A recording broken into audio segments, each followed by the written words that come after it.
الحمد لله نحمده ونصلي على رسوله الكريم أما بعد فقد قال الله تعالى في كلامه المجيد والفرقانه الحميد أعوذ بالله من الشيطان الرجيم بسم الله الرحمن الرحيم اليوم أفواههم وتكلمنا أيديهم وتشهد أرجلهم بما كانوا يكسبون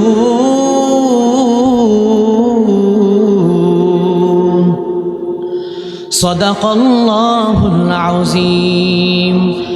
وقال رسول الله صلى الله عليه وسلم لا يؤمن أحدكم حتى أكون أحب إليه من والده وولده والناس أجمعين متفق عليه أو كما قالوا عليه الصلاة والسلام. إن الله وملائكته يصلون على النبي يا أيها الذين آمنوا صلوا عليه وسلموا تسليما اللهم صل على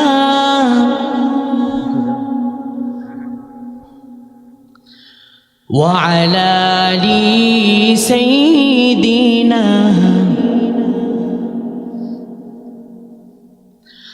মন আমার যাইরে ছুটে যাই ঘুমিয়ে আসে যেথাই আমার প্যারা নবী ওই মদিনায় আমার প্যারা নবী ওই মদিনায় মন আমার যাইরে ছুটে যাই ঘুমিয়ে আসে যেথাই আমার প্যারা নবী ওই মদিনায় আমার প্যারা নবী ওই মদিনায়। শুনো হে প্রবল হাওয়া কইও তার গিয়া এ অধম বসে আছে তারি মায়ায় এ অধম বসে আছে তারি মায়ায় মন আমার যাইরে ছুটে যায় ঘুমিয়ে আসে যেথাই আমার প্যারা নবী ওই মদিনায় আমার প্যারা নবী ওই মদিনায় আল্লাহুম্মা সাল্লি আলা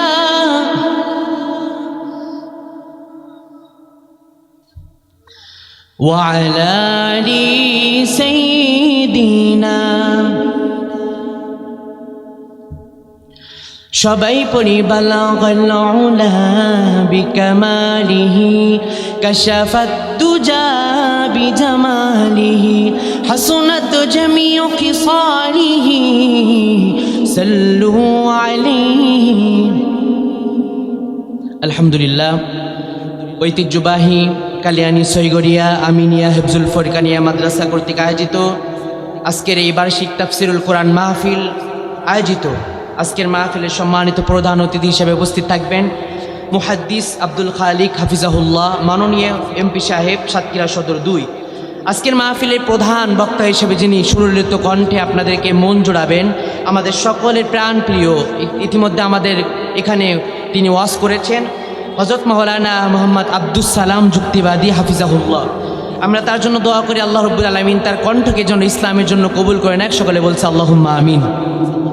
আজকের মাহফিলের দ্বিতীয় বক্তা হিসেবে থাকবেন আমার অত্যন্ত কাছের হযরত মাওলানা মাহমুদুল হাসান, তিনি মনে হয় অসুস্থতার কারণে থাকতে পারবেন না। তার পরবর্তীতে থাকবেন আমার প্রিয় ভাই হযরত মাওলানা হাফিজ মাওলানা তামিম হুসাইন ফরিদি হাফিজাহুল্লাহ। আজকের মাহফিলের সম্মানিত সভাপতিত্ব দায়িত্ব আছেন আমার পাশে যিনি বসা, আমার শ্রদ্ধেয় প্রফেসর ডাক্তার মোহাম্মদ কামরুজ্জামান হাফিজাহুল্লাহ। সবার জন্য দোয়া করেছি, মহান আল্লাহ রাব্বুল আলামিন সবাইকে ইসলামের জন্য কবুল করুন, সকলে বলছে আল্লাহুম্মা আমিন। সম্মানিত উপস্থিতি, সবার কাছে আমার অনুরোধ থাকবে, আপনারা যারা এদিক ওদিকে ঘোরাফেরা করতেছেন, দয়া করে এদিকে দিকে ঘোরাফেরা না করে আপনারা সকলে তাফসির মাহফিলে এসে বসে যান। আপনারা জানেন আপনাদের এলাকার একটা খুব সুন্দর একটা প্রতিষ্ঠান কালিয়ানী আমিনিয়া হেফজুল ফরকানিয়া মাদ্রাসা। এই মাদ্রাসাটা অত্যন্ত দামি একটা মাদ্রাসা। বিশ্বনবী সাল্লাল্লাহু আলাইহি সাল্লাম বলেছে, যে এলাকায় মসজিদ থাকে মাদ্রাসা থাকে সেই এলাকার মানুষরা খুব ভাগ্যবান। তো সেই মসজিদের মাহফিলের আজকের মাহফিল, সেই মসজিদের আজকের মাহফিল আপনারা, এজন্য আপনাদের কাছে অনুরোধ করবো আপনারা সকলে দেরি না করে মাহফিলে এসে বসুন। সম্মানিত উপস্থিতি, এই মাহফিলে এসে বসলে মাহফিল থেকে যদি আপনারা কোরআন থেকে কথা শুনেন আপনাদের কখনো লস হবে না, বরং লাভ ছাড়া। এই কথাটা আপনারা কোরআনুল কারীমের কোথায় পাবেন, দলিলটা আপনাদেরকে দিয়ে দেই।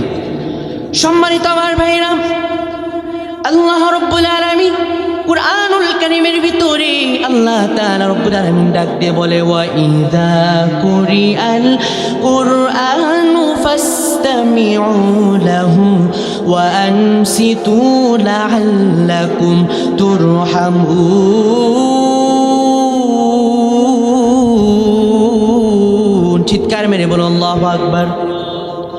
আমার ভাইরা, মহান আল্লাহ রাব্বুল আলামিন কুরআনুল কারীমের ভিতরে আপনারা আমার রব আল্লাহ সুবহানাহু ওয়া তাআলা বলে দেন, দুনিয়ার মানুষেরা যেখানে আমার কোরআনের কথা হয় তোমরা যদি ওইখানে বসে দুইটা কাজ করতে পারো। এক নম্বরে বান্দা, তোমরা কোরআনের মাহফিলে এসে বসে কোরআন থেকে যদি আলোচনা শুনতে পারো, আর দ্বিতীয় নম্বরে যদি তোমরা কোরআন অনুযায়ী আমল করতে পারো, আমি আল্লাহ রাব্বুল আলামিন তোমাদের জীবনের সব গুনাহগুলো মাফ করে দেব। দ্বিতীয় নম্বরে, আসমান থেকে যেমন বৃষ্টির ফোঁটা তোমাদের উপরে নাজিল হয়, বৃষ্টির ফোঁটা জমিনে নাজিল হয়, আমি রব্বুল আলামিন বলে দিলাম মাহফিলে এসে বসলে কোরআন থেকে কথা শুনলে আমি আল্লাহ তাআলা বৃষ্টির মতো রহমত তোমাদের উপর নাজিল করব। চিৎকার মেরে বলুন সুবহানাল্লাহ। এজন্য আমার আলোচনা যতদূর যাচ্ছি, মাইকের আওয়াজ যতটুকু আপনারা শুনতে পাচ্ছেন, দয়া করে আপনারা সকলে মাহফিলে এসে বসে যান। ভাই একটু মোটা করে দেন আওয়াজটা, দিলে দেবেন এবং রিভার্ব থাকবে। সম্মানিত উপস্থিতি, এজন্য আপনাদেরকে বলতে চাই, যারা আমার মাইকের আওয়াজ শুনতে পাচ্ছেন দয়া করে মাহফিলে আপনারা চলে আসুন, কোরআন থেকে আপনারা কথা শুনুন। সম্মানিত উপস্থিতি, আমরা যে আজকে যে মাহফিলে এসেছি বসেছি, আজকে যে কোরআন থেকে আমরা কথা শুনবো, আপনারা একটু আওয়াজ দিয়ে বলবেন যে কিতাব থেকে আজকে আলোচনা হবে, চিৎকার মেরে বলুন সেই কিতাবটার নাম কি? একটু জোরে বলুন বাবা, কি? সম্মানিত আমার ভাইরা, যারা বললেন আল কোরআন শুনে খুশি হয়ে যান, তাফসিরে মাঝারি লেখক আল্লামা কাজী সানাউল্লাহ পানিপতি রহমাতুল্লাহ আলাইহি বলেন, যারা একবার মহব্বতের সাথে আল কোরআন শব্দটা উচ্চারণ করবে, আমার আল্লাহ তাআলা এই কোরআন তেলাওয়াত করার ওসিলায় আমার রব ওই বান্দার আমলনামায় 60 নাকি 6 নাকি আল্লাহ তাআলা তার আমলনামায় দিয়ে দেবে। চিৎকার মেরে বলুন সুবহানাল্লাহ। তাহলে আবার আপনাদেরকে রিপিট করছি, বলুন আজকে যে কিতাব থেকে কথা হবে কিতাবটার নাম কি? আল কোরআন। ইতিমধ্যে আমাদের 6 নাকি আল্লাহ তাআলা দিয়ে দিয়েছেন। সম্মানিত আমার ভাইরা, এই কিতাবটি আমরা যে আলোচনা শুনতে এসেছি, ইতিমধ্যে তাকায় দেখেন বিগত 16 বছরে এই কোরআনের মাহফিল হতে গেলেই কত উপজেলা, কত চেয়ারম্যান, কত মেম্বারের কাছে, কত পুলিশের কাছে চিঠি দেওয়া হতো, দরখাস্ত দেওয়া হতো। আমিও সাক্ষী, ছোটবেলা থেকে আমি মাহফিল দিতাম, মাহফিল করতাম।